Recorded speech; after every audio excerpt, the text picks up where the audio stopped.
الحمد لله المبدئ المعيد، الحمد لله المغني الحميد،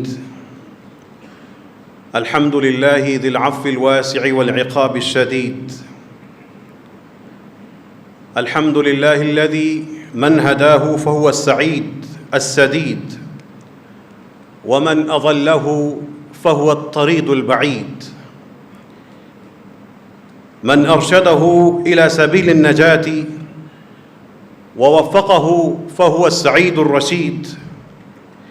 الحمد لله يعلم ما ظهر ويعلم ما بطن ويعلم ما خفي ويعلم ما علن، وهو أقرب إلى كل مريد ونفس من حبل الوريد. الحمد لله الذي قسم الخلق قسمين وجعل لهم منزلتين، ففريق في الجنة وفريق في السعير، فمن عمل صالحا فلنفسه ومن أساء فعليها وما ربك بظلام للعبيد. الحمد لله وأصلي وأسلم على سيدنا وحبيبنا محمد الحبيب البشير النذير، وعلى آله وأصحابه وأزواجه الطيبين الطاهرين. أعوذ بالله من الشيطان الرجيم. بسم الله الرحمن الرحيم. وأزلفت الجنة للمتقين غير بعيد، وأزلفت الجنة للمتقين غير بعيد. صدق الله العظيم. اللهم إنا نعوذ بك من جهد البلاء ودرك الشقاء وسوء القضاء وشماتة الأعداء. اللهم إنا نسألك علما نافعا وعملا متقبلا ورزقا طيبا. قبرستان سے گزرتے ہوئے جو دعا آپ پڑھتے ہیں، اس دعا میں بہت سے سبق ہیں. وہ دعا خود ایک وعظ ہے، وہ دعا خود ایک خطبہ ہے. اگر ہم اس دعا کے الفاظ کو پڑھتے ہوئے سوچ لیں کہ ہم کہہ رہے کیا ہیں، تو ہمیں اپنی اصل منزل کا پتہ لگ جائے. ہم قبر والوں سے یہ کہتے ہیں: السلام علیکم اہل الدیار من المؤمنین والمسلمین. جو مسلمانوں اور اہل ایمان میں سے یہاں پر آپ بسے ہو، ان گھروں میں، اہل الدیار، ان گھروں میں تم سب پر سلامتی ہو. وَإِنَّا إِن شَاءَ اللَّهُ بِكُمْ لَلَاحِقُونَ. تم تو یہاں پہ آپ بسے، ہم بھی اللہ نے چاہا تو جلد تم سے آ کے یہیں پہ آباد ہو کر ملنے والے ہیں. وَإِنَّا إِن شَاءَ اللَّهُ بِكُمْ لَلَاحِقُونَ. اے قبروں والو، ہم بھی جلد تم سے یہاں پہ ملنے والے ہیں. یہ ایک جملہ میرا اور آپ کا مستقبل ہے. یہ کل ہماری حقیقت ہے. جو دنیا میں ہم لگے ہیں، وہ جا بسے ہیں، ہم ان کے پیچھے جا رہے ہیں. وَإِنَّا إِن شَاءَ اللَّهُ بِكُمْ لَلَاحِقُونَ.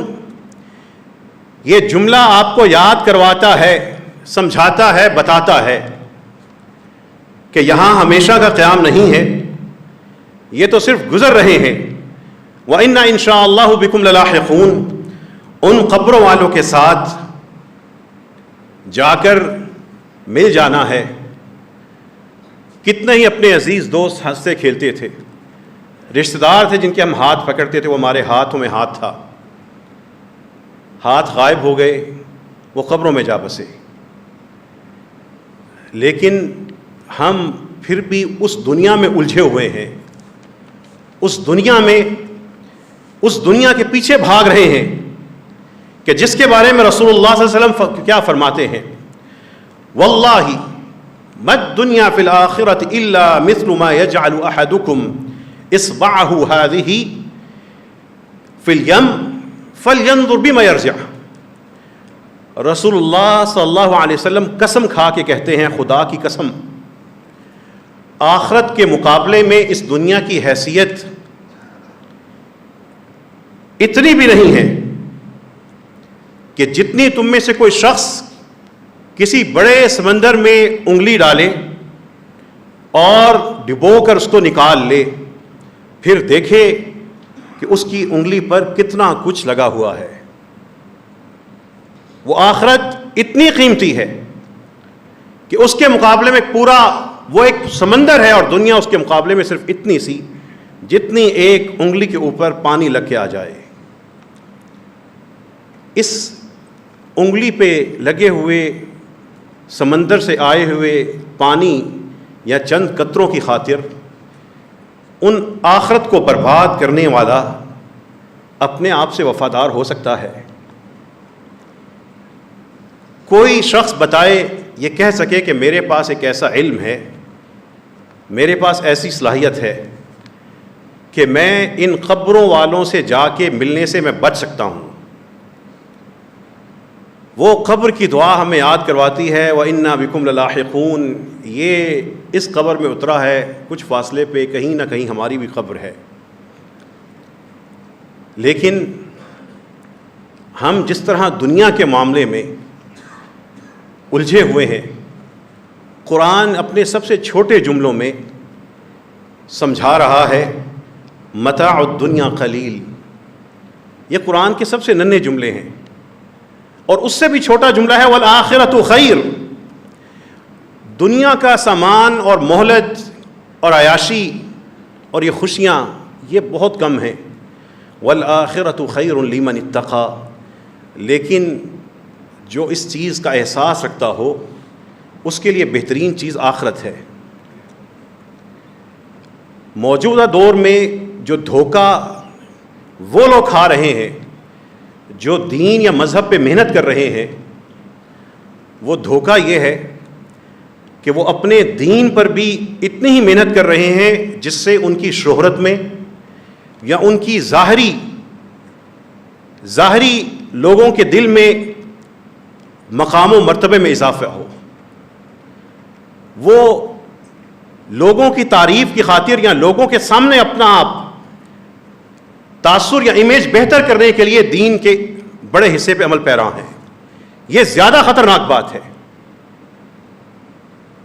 اور بدنصیبی یہ ہے کہ ممبروں پر آنے والے بھی اس فتنے کا اتنا شکار ہیں کہ ان کو یہ پڑی ہے کہ میری ویڈیو، میرے لائکس کتنے ہو گئے، اور وہ انہی چیزوں میں مگن ہیں اور چلے جا رہے ہیں۔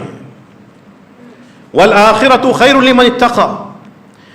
اب یہاں پر جتنے بھی لوگ بیٹھے اور کھڑے ہیں، قرآن کا یہ فیصلہ سن لیجئے، اس سے ہم سے کوئی نہیں نکل سکتا۔ ہم سب بیٹھے لوگ دو گروہوں میں سے ایک ہیں، باقی دنیا کی فکر چھوڑ دیجئے۔ ہم یہاں پر موجود ہر شخص دو گروہوں میں سے ایک میں جا رہا ہے، اور آیت سن کر فیصلہ کر لیجئے گا کہ آپ اپنے آپ کو خود کس گروہ میں رکھتے ہیں۔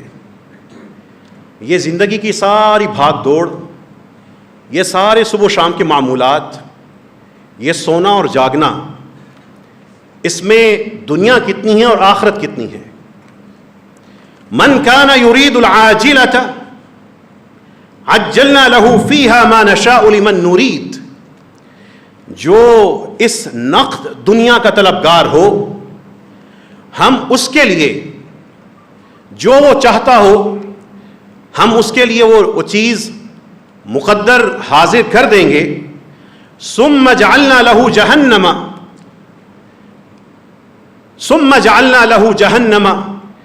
یصلاها مذموما مدحورا۔ وہ دنیا کے اس کو چیز عطا کرنے کے بعد ہم نے اس کے لیے ایک جہنم مقرر کی ہوئی ہے، اس میں وہ رسوا ذلیل مسترد ہو کر داخل ہو کے رہے گا۔ صرف دنیا کی فکر ہے، تھکا ہے سارا دن دنیا کی خاطر، رات آدھی رات تک جاگا ہے دنیا کی خاطر، صبح لیٹ اٹھا ہے، دنیا میں غرق تھا، وقت پہ نہیں اٹھا۔ یہی دنیا داری ہے۔ دنیا داری کوئی بورڈ لگا کر اعلان نہیں آسمان سے ہوگا کہ یہ دنیا دار ہے، باقی نہیں ہے. دنیا داری رویے میں ہے، سونے اور جاگنے میں ہے، کمائی اور گفتگو میں ہے، رویوں میں ہے، آپس کے تعلقات میں ہے، صبح و شام کے اوقات میں ہے، نمازوں کے وقت جو انسان کر رہا ہے اس میں ہے، وہ گھر کے کلچر میں ہے، رشتہ داری میں ہے، شادیاں کس طرح سے کرتے ہیں اس میں ہے، میتوں کو دفن کیسے کرتے ہیں اس میں دنیا داری ہے. لوگوں سے کہو مردے کے لیے، میت کے لیے 4 دعائیں آتی ہیں، شرما جاتے ہیں. لیکن جو زمانے کی اوٹ پٹانگ قسم کی رسم ہوگی ٹکا کر کریں گے اور اس پہ خرچ کریں گے، یہی تو دنیا داری ہے. قرآن کہتا ہے ثم جعلنا له جہنم یصلاها مذموما مدحورا. لیکن پھر قرآن کا خوبصورت جملہ ہے ومن اراد الآخرۃ، اور جس نے آخرت کا ارادہ کر لیا، وسعى لها سعيها، اور اس آخرت کے لیے کوشاں ہو گیا، وهو مؤمن، دل میں ایمان کو بساتے ہوئے، فاولئک کان سعیهم مشکورا، انہی لوگوں کو تو ان کی کارکردگی کی بنیاد پہ نوازا جانا ہے. کلا نمد هؤلاء وهؤلاء من عطاء ربک وما كان عطاء ربک محظورا. ہم پہلے فریق کو بھی دوسرے فریق کو بھی اللہ کی طرف سے ملتا رہے گا. اللہ کی طرف سے یہ دنیا اور آخرت کے معاملات میں اس طرح اللہ محروم نہیں کرے گا.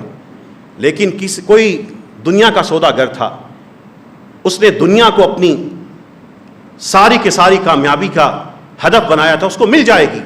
کچھ آخرت کا طلبگار تھا، اس کی خاطر تھکتا تھا، اس کی خاطر کم سوتا تھا، اس کی خاطر وقت پہ سو جاتا تھا، اس کی خاطر اپنے تجارت کو، اپنے مفاد اور مال کو قربان کر کے نماز ادا کر لیتا تھا، اس کی خاطر اٹھ کر بچوں کو بھی نماز پڑھا دیتا تھا. وہ خاتون تھی، وہ اپنے بچوں کے لیے تعلیمی امتحان سے زیادہ نماز کے امتحان کی فکر کرتی تھی. وہ باپ تھا، اپنی بیٹی کے لیے دنیا کے معاملات سے پہلے آخرت کے معاملات کے لیے فکر کرتا تھا. بیٹی کے سامنے گڑ گڑا کے اس کا پردہ اس نے برقرار رکھا. دوسرے نے دنیا کا مال دے دے کر بیٹی کے جسم سے کپڑے ہی اتروا دیے. یہ رویے یہاں پہ کھڑے بیٹھے لوگوں کے اندر موجود ہیں. من جعل الہموم ہما واحدا، پھر جس شخص کے دل میں آخرت کا احساس بس جائے گا،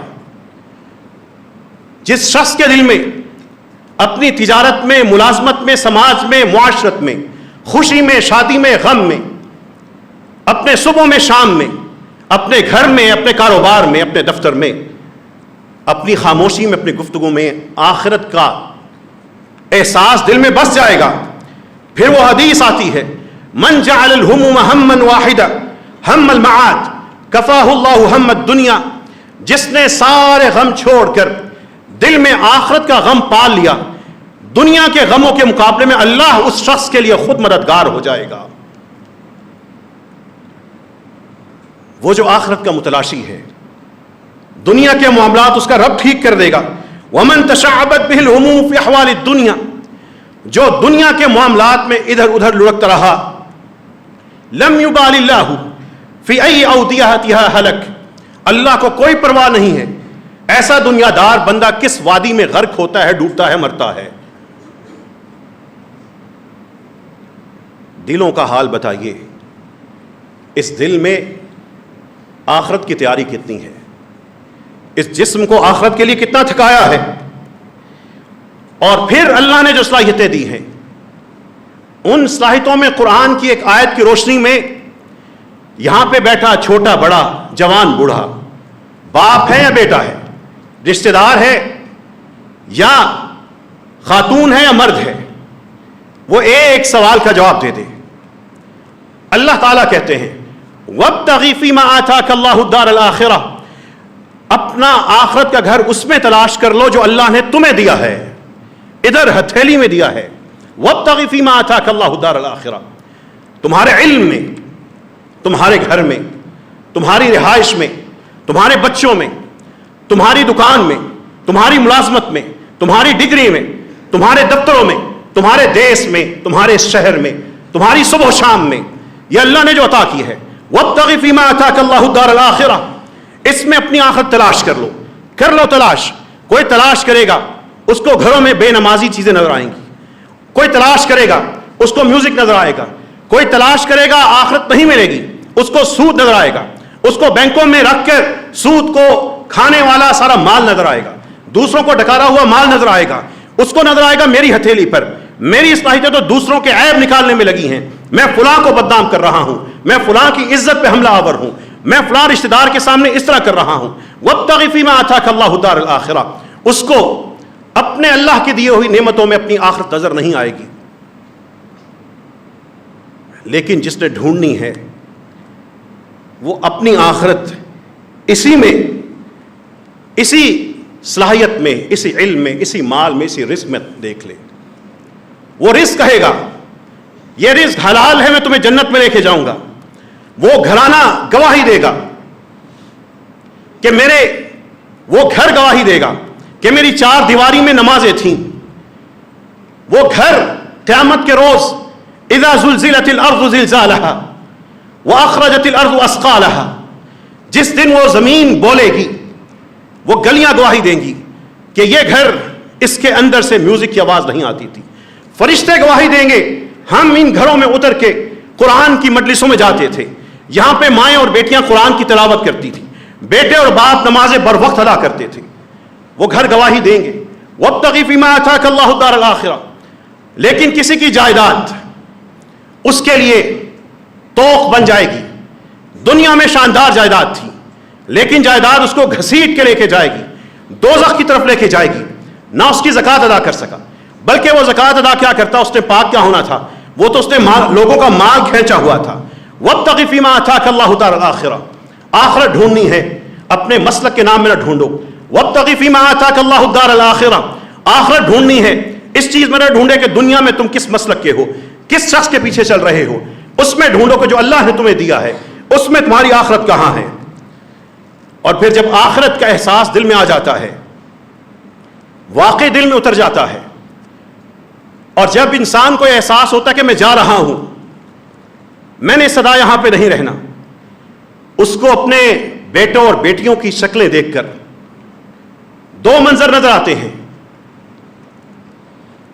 یا تو یہ جنت میں میرے ساتھ جائیں گے یا یہ دوزخ کا شکار ہوں گے.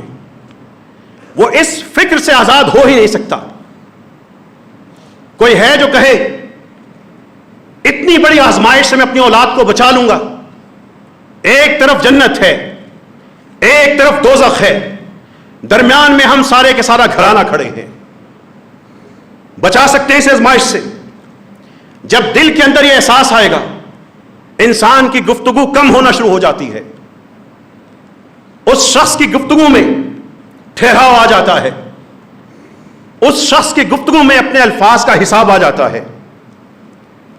وہ شخص سوچتا ہے کہ میرا دن کیسا گزرا تھا, میری رات کیسی گزری ہے, میری شام کیسے تھی, میری صبح کیسے طلوع ہوئی. اگر وہ صبح اٹھ کر فجر کی نماز بر وقت ادا نہیں کرتا, اس کے اندر کا دل اس کو ملامت کرتا ہے, وہ نماز چھوڑنے کی وجہ سے گھٹن محسوس کرتا ہے, نحوست محسوس کرتا ہے, بے چینی محسوس کرتا ہے, رب کی طرف پلٹ جاتا ہے. وہ نماز قضا اگر ہو بھی جائے اس نماز پہ اس نماز کے قضا ہونے پر شرمندہ ہوتا ہے. لیکن جس کے دل میں صرف دنیا ہو, ایک نماز کیا مہینوں کی نمازیں ضائع ہو جائے پرواہ نہیں, ایک اللہ کا حکم کیا سارے حکم پامال ہو جائے اس کو پرواہ نہیں. اس دل کا جائزہ لیجئے, آخرت کا احساس دل میں کتنا بسایا ہے. معاذ رضی اللہ عنہ کی طرح لیجئے, کہا کرتے تھے انی لا احتسب نومتی کما احتسب قومتی. میں اپنی نیند کا حساب اس طرح کرتا ہوں جس طرح میں اپنے جاگنے کا حساب کرتا ہوں. میں جاگا تھا, نماز ہوئی میں نے پڑھ لی, میں جاگا تھا, رزق آیا حلال کا تھا, میرے پہ فرض تھے میں نے ادا کر دیے. میں بولا تھا, میں نے گفتگو ایسے نہیں کی کہ وہ کل میرے گلے پڑ جائے. اور جب میں سویا تھا اتنا نہیں سویا کہ کوئی نماز قضا ہو گئی. یہ معاذ اس طرح حساب کرتے تھے. رسول اللہ صلی اللہ علیہ وسلم کہ اس دعا میں جو وہاں سے گزرتے ہوئے کرتے تھے, جہاں پہ سب لوگ جا بستے ہیں, جہاں پہ بظاہر مٹی کے ڈھیر ہیں, اصل رہائشیں وہی ہیں, جن کو ہم قبرستان کہتے ہیں، رسول اللہ صلی اللہ علیہ وسلم وہاں پہ جا کے کہتے تھے وَإِنَّا إِن شَاءَ اللَّهُ بِكُمْ لَلَاحِقُونَ، تم جا رہے ہو ہم بھی تمہارے پیچھے اب آ کے ملنے ہی والے ہیں۔ ہم میں سے کوئی ہے جو کہے میں تو نہیں جاؤں گا، کوئی ہے جو کہے میں اتنا امیر ہو گیا، اتنا میں ولی ہو گیا، اتنا مجھے درجہ مل گیا، اتنی میں نے ترقی کر لی کہ میں تو ان قبروں میں نہیں جا کے بسوں گا۔ اگر وہاں پہ جانا ہے تو پھر یہاں پہ کیوں کھوئے ہوئے ہو؟ جانے والے سب چلے جائیں گے، ایک ایک کر کے چلے جانا ہے۔ اس چلے جانے میں خوف نہیں ہے، خوف اس چیز میں ہے کہ وہاں پر جا کر آگے اندھیرے ملے تو پھر کیا کریں گے۔ ڈر اس بات کا ہے کہ وہاں پہ عذاب میں مبتلا ہو گئے تو پھر کیا کریں گے۔ جانے والوں سے اپنا ایک بہت پیارا بھائی یاد آیا جو 2 جمعے پہلے ہمارے ساتھ تھا، یہ خطبہ سن رہا ہوتا تھا۔ ہمارے پیارے بھائی نوازش جو ایک تعلیمی ادارے میں برسوں کام کر رہے تھے، دونوں ٹانگیں سے معذور تھے، لیکن ایک شاندار اخلاق کا نمونہ۔ دعا کیجئے رب کریم وہ جہاں پہ پہنچے ان کی قبر کو منور فرما دے، ان کی قبر کو منور فرما اور اس پہ اپنی رحمت نازل فرما دے۔ دنیا میں رب کریم وہ دونوں ٹانگوں سے محروم تھے، لیکن جب بھی ہم نے ان سے کوئی بات کی، کوئی معاملہ ہوا، انہوں نے اپنی اس معذوری کا شکوہ نہیں کیا، آگے بڑھ کے انسانوں کا کام کر دیتے تھے۔ اے اللہ ہمارے اس پیارے بھائی کو اپنے نیک بندوں میں قبول فرما لے۔ رسول اللہ صلی اللہ علیہ وسلم کی ان احادیث کی روشنی میں میرے پاس تو 2 ہی چیزیں ہوتی ہیں، ایک اللہ کی کتاب کی آیات ہے، دوسری احادیث ہے۔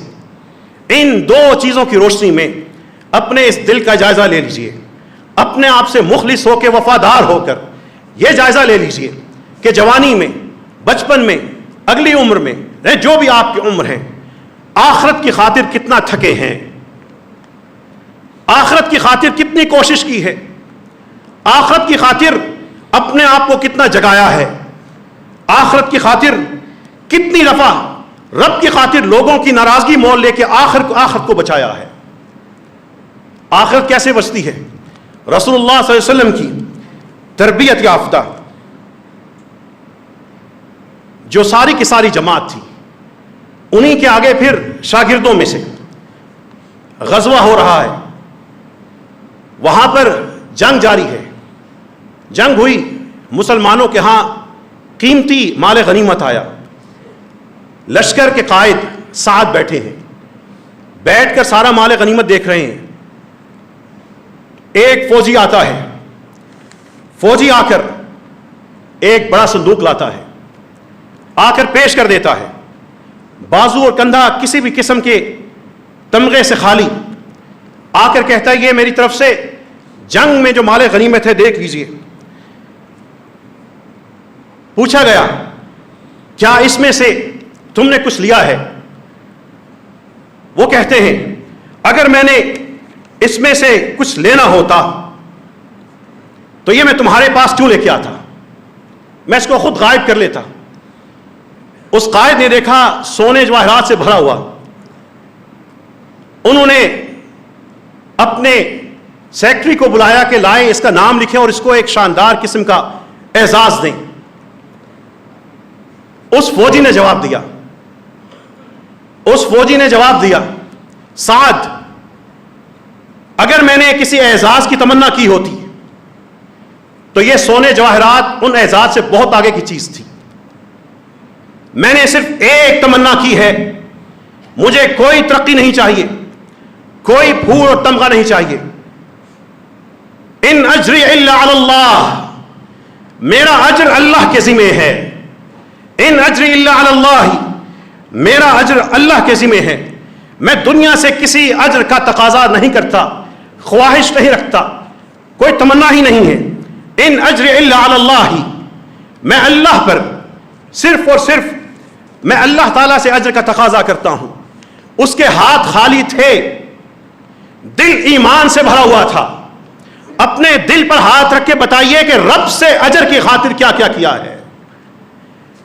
وہ شاندار سپاہی جب فوت ہونے لگا، تاریخ اس کو عامر ابن قیس کے نام سے یاد کرتی ہے، جب موت آ رہی ہے رونا شروع ہوتا ہے، آنسو نکلتے ہیں، ہچکیاں بنتی ہیں۔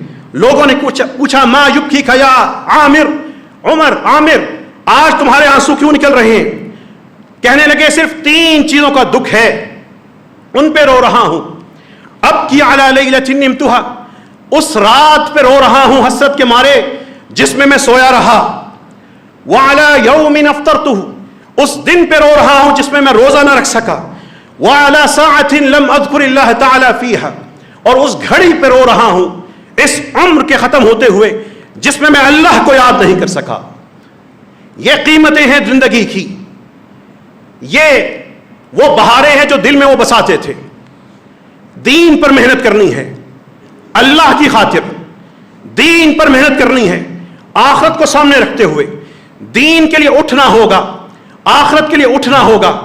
یہ ٹھنڈے کمروں میں سو کر فجر کی نماز ساری عمر ضائع کرتے رہے. یہ ساری کی ساری آسائشیں اللہ تعالیٰ کے رسول صلی اللہ علیہ وسلم فرماتے ہیں دنیا میں شاندار سب سے خوشحال شخص کو جب دوزخ کے سامنے پیش کیا جائے گا، پیش کرنے کے بعد دوزخ میں ایک ڈبکی نکلوا کے باہر نکالا جائے گا اور پوچھا جائے گا کبھی زندگی میں کوئی تمہیں خوشحالی ملی؟ ایک ڈبکی کے جواب میں دنیا کا سب سے خوشحال شخص کیا کہے گا؟ اے اللہ، میں نے زندگی میں کبھی خوشحالی دیکھی ہی نہیں. اللہ سے دعا کیجیے کہ اللہ ہمارے دلوں میں آخرت بسا دے، آخرت کا احساس بتا دے. اے رب کریم، آخرت کو ہماری سب سے بڑی فکر بنا دے. وآخر دعوانا الحمد للہ رب العالمین. الحمد للہ حمدا کثیرا طیبا مبارکا فیہ. اللہم لک الحمد کما ینبغی لجلال وجہک وعظیم سلطانک. اللہم لک الحمد حمدا کثیرا طیبا مبارکا فیہ. اللہم صل علی نبینا محمد وعلى آل محمد كما صليت على إبراهيم وعلى آل إبراهيم إنك حميد مجيد. اللهم بارك على محمد وعلى آل محمد كما باركت على إبراهيم وعلى آل إبراهيم إنك حميد مجيد. یہ آخرت کا احساس تھا. رسول اللہ صلی اللہ علیہ وسلم کے آنسو بہا کرتے تھے اور وہ یہ کہا کرتے تھے یا ایھا الناس اذکروا اللہ جاءت الراجفہ تتبعها الرادفہ. لوگو رب سے لو لگا لو، رب سے دل لگا لو. یہ قیامت کی پہلی نشانیاں آئی کھڑی ہوئیں اور اس کے بعد خود قیامت نزدیک ہی ہے.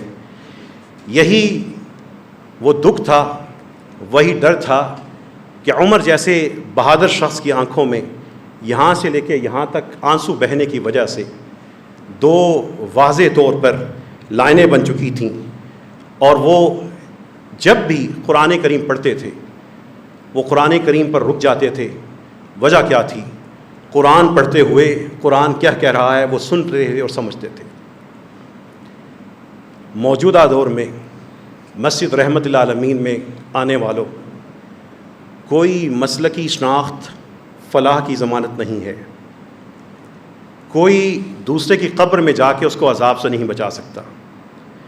کوئی یہ نہیں کہہ سکتا کہ مجھے دین کی تعلیمات فلاں نے نہیں پہنچائی، ذمہ دار وہ ہیں. دین کا ذمہ دار ہر شخص خود ہے. اگر کوئی کسی دوسرے کی جگہ قبر میں اتر سکتا ہوتا تو مائیں اپنے بچوں کے بدلے قبر میں اتر کے اپنے بچوں کو زندگی دے دیتی. اگر کوئی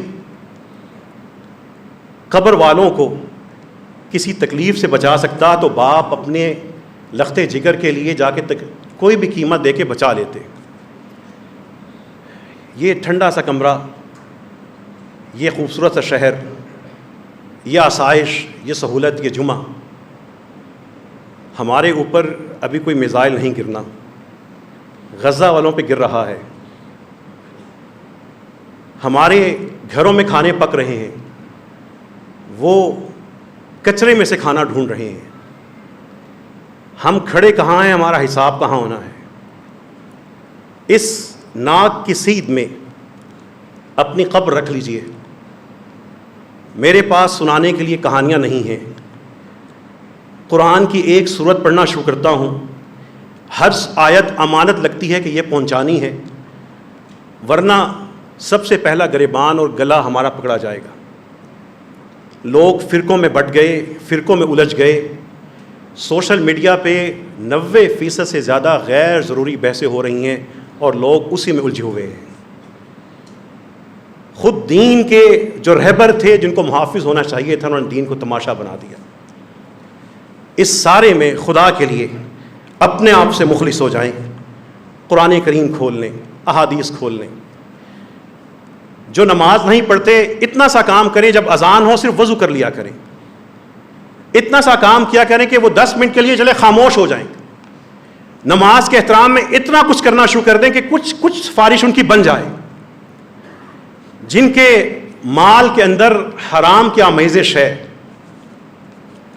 وہ بتائیں کہ اللہ کے رسول صلی اللہ علیہ وسلم فرماتے ہیں بندہ دعائیں کر رہا ہے، گریہ وزاری ہے، بال اس کے اٹے ہوئے ہیں، کپڑے اس کے کھلے ہوئے ہیں، گڑ گڑا کے دعائیں کر رہا ہے، اللہ کے رسول صلی اللہ علیہ وسلم فرماتے ہیں اس کی دعا کیسے قبول ہوگی؟ مال اس کا حرام، پہننا اس کا حرام، کھانا اس کا حرام، یہ سارے کا سارا حرام کا ہے۔ بتائیں وہ شخص کیا کرے گا؟ اپنے بچوں کے سر پہ ہاتھ رکھ کے جب وہ صبح فجر کی نماز کے لیے نہ اٹھیں، اور بدقسمت باپ بھی نہ اٹھے، صبح اٹھ کے بچوں کے چہرے کی طرف دیکھ کے صرف یہ سوچنا کہ یہ جہنمی ہے یا جنتی عمل کر کے اٹھا ہے۔ جو مائیں بیٹھی ہیں، جو باپ بیٹھے ہیں، جب وہ بچوں کو اسکول ٹائم پر بھیج دیتے ہیں لیکن حی علی الصلاح حی علی الفلاح کے نتیجے میں مصلی پہ گھر کے اندر بھی نماز نہیں پڑھوا سکتے، وہ خود بڑی محبت سے، پیار سے، خود انصاف سے سوچ کے بتائیں کہ بچوں کو جہنمی بنا رہے ہیں، جنتی بنا رہے ہیں۔ جتنے لوگ یہاں پہ بیٹھے ہیں، اوپر ہاتھ باندھنے والے، نیچے والے، دونوں ہی سے ہمیں محبت ہے، دونوں ہی ہمارے ہیں، لیکن جن کے گھر میں نماز ہی نہیں ہوتی وہ بتائیں کہ وہ کون سی نحوست ہے کہ ایک ہندو بھی نماز نہیں پڑھ رہا، ایک عیسائی بھی نماز نہیں پڑھ رہا، اور یہ شناختی کارڈ والا مسلمان بھی نماز نہیں پڑھ رہا۔ وہ بیٹھ کے خاندان جب کھانا کھائے اور جب نماز نہ پڑھی ہو تو سوچے کہ ہم کتنے منحوس ہیں۔ اللہ تعالیٰ ہمیں رزق دے رہا ہے، یہ لقمہ ہمارے اندر جاتا ہے اور پھر صحت بن کر فائدہ دے کے نکل بھی جاتا ہے، لیکن وہ سارا گھر بیٹھ کے سوچے کہ ہمارے اوپر نحوست کہاں سے آئی کہ رب کو یہ پسند ہی نہیں کہ تم میرے مصلی پہ میرے سامنے کھڑے ہو۔ اگر محبت ہے نا گھر والوں سے تو ہر گھر والوں کی ایک قبر سوچ کر دیکھ لیں کہ وہ جا رہا کہاں ہے۔ اللہ تعالیٰ سے دعا کیجئے رب کریم ہم سب کو اپنی اصلاح کرنے کی توفیق نصیب فرمائے۔ اللہم انا نسألک باسمائک الحسنى وصفاتک العلی، اللہم انا نسألک بالصلاة والسلام علی النبی المصطفى، اللہم اغفر لنا ذنوبنا كلها، اللہم اغفر لنا ذنوبنا كلها، اللہم اغفر لنا ذنوبنا كلها دقها وجلها واولها واخرها وعلانیتها وسرها۔ اے اللہ ہم سب کے تمام گناہ معاف فرما دے۔ رب کریم جو صغیرہ گناہ کبیرہ تھے جتنے بھی ہوئے اللہ وہ معاف فرما دے۔ رب کریم جو علی اعلان تھے یا چھپے ہوئے تھے اے اللہ ان تمام گناہوں کو معاف فرما دے۔ یا اللہ جو پہلے ہوئے بعد میں ہوئے اللہ ان سب کو معاف فرما دے۔ رب کریم جو جان بوجھ کے ہوئے یا رب کریم سہون ہوئے اللہ ان کو معاف فرما دے۔ اے اللہ ہمارا نامہ اعمال چمکا دے، سچی توبہ کرنے کی توفیق نصیب فرما۔ جو نمازیں چھوٹی ہیں اللہ اس کے بعد اب نمازیں قائم کرنے والا بنا دے۔ اے اللہ نمازیں قائم کرنے والا بنا دے۔ رب کریم اپنی قبر کو دنیا میں ہی سجانے والا بنا دے۔ اے اللہ دلوں میں قبر کا احساس پیدا فرما دے۔ اے رب کریم اپنی قبر کی تیاری کرنے کی توفیق نصیب فرما۔ اے اللہ اپنے رشتہ داروں کو دوزخ کی آگ سے بچانے والا بنا دے۔ اے اللہ اپنے بہن بھائیوں کو، اپنے بیٹے بیٹیوں کو، اپنی بیویوں کو، اپنے رشتہ داروں کو اے رب کریم دوزخ سے بچانے والا بنا دے۔ رسول اللہ صلی اللہ علیہ وسلم کے دین پر عمل نصیب فرما۔ دین کے نام پر جو فتنے پھیلے اللہ اسے ہمیں بچا لے۔ دین کی تعلیم کے نام پر جو اے اللہ رب کریم تیرے بندے، تیری اس امت کے بندے وہ دین کی بجائے خرافات بتا رہے ہیں اللہ ان خرافات سے ہمیں بچا دے۔ اے اللہ ہمیں مخلص کر دے، اپنے اسلام سے مخلص کر دے، اپنے گھر والوں سے مخلص کر دے، آخرت سے مخلص کر دے۔ دوزخ کے مقابلے میں اللہ جنت نصیب فرما، رسول اللہ صلی اللہ علیہ وسلم کی شفاعت نصیب فرما۔ اے اللہ رسول اللہ صلی اللہ علیہ وسلم کا خواب میں دیدار نصیب فرما دے۔ جن کا درود پڑھتے ہیں اللہ ان کو ہمیں اپنی آنکھوں سے دکھا دے۔ اے اللہ جن کو بار ہر نماز میں یاد کرتے ہیں رسول اللہ صلی اللہ علیہ وسلم جو اے اللہ ہمارے لیے روتے تھے، اے اللہ ہمیں ان کا خواب میں دیدار نصیب فرما۔ اے اللہ ان کا چہرہ مبارک دکھا دے۔ قیامت کے دن اے اللہ ان کے ہاتھوں سے حوض کوثر کا پانی نصیب فرما۔ اے اللہ جتنے بھی بیمار ہیں ان کو اے اللہ شفا عطا فرما، جتنے بھی بیمار ہیں اللہ ان کو شفا نصیب فرما دے۔ ہمارے ایک پیارے بزرگ جو اب نماز میں شریک نہیں ہو سکتے، نور صاحب، اپنی ٹانگوں کی تکلیف کی وجہ سے رب کریم انہوں نے خاص طور پہ دعا کی درخواست کی ہے، اے رب کریم ان کو صحت نصیب فرما۔ رب کریم ہمارے ایک اور بھائی ہیں، ایک سنگین بیماری میں ہیں، لیکن ان کو دیکھ کر بھی ایمان ہے اللہ ہمیں ملتا ہے۔ رب کریم ان کے ایمان میں برکت نصیب فرما، ان کو ہر بیماری سے پاک فرما دے۔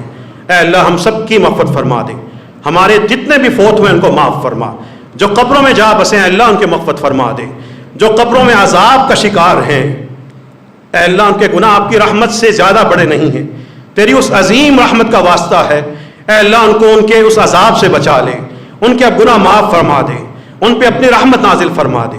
اے اللہ ہمارے گھرانوں پہ اپنی رحمت نازل فرما، اے اللہ ہمیں مصیبتوں سے بیماریوں سے بچا لے، جو بیماریاں مصیبتیں جو آزمائشیں ہمارا مقدر ہیں اے اللہ دعا تقدیر کو بدلتی ہے، اللہ ان تک اس دعا کی برکت سے، اس دعا کی برکت سے اے اللہ اپنی رحمت سے ان آزمائشوں کو ہم سے ٹال دے۔ ربنا آتنا فی الدنیا حسنہ وفی الآخرۃ حسنہ وقنا عذاب النار وآخر دعوانا ان الحمد للہ رب العالمین۔